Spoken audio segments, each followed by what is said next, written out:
Formal, linear, and fabulous. Just in time to help you. If you're getting ready to test for the PFDE, here's a linear design you can use for inspiration.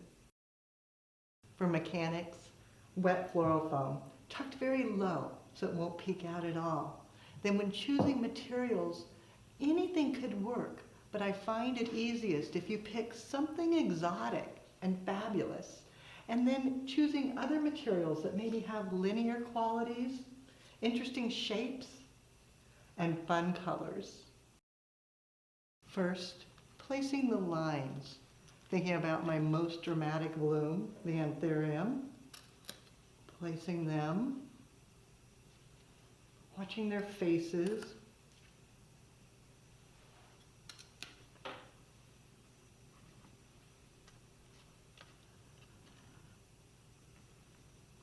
Then enhancing beautiful leptospermum, letting it outward and repeating,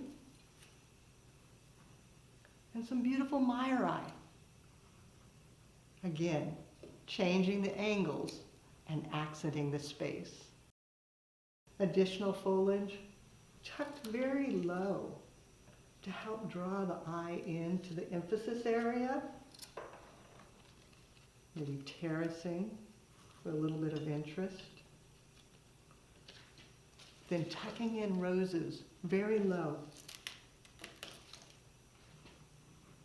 Creating basing. And drawing your eye from front to back to create depth. To finish, one more line, even taller, coming in with some veronica.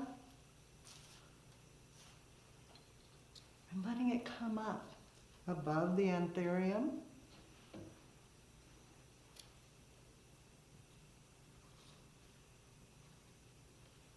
And then pulling it on down to bring that color through from top to bottom. And then just a bit of lily grass. Tucked. And adding one more line to the design. A final touch, just a couple of things to make sure that the mechanics are totally concealed. Hiding it from the sides and the back.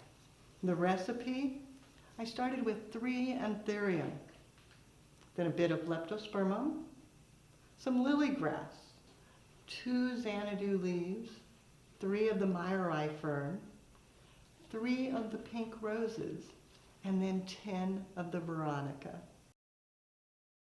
Formal linear design takes a little bit of practice.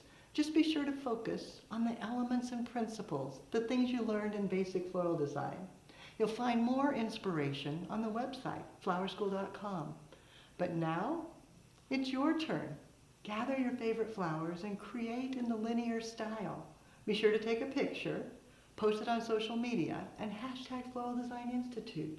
That way we all can see what you do as you do something you love.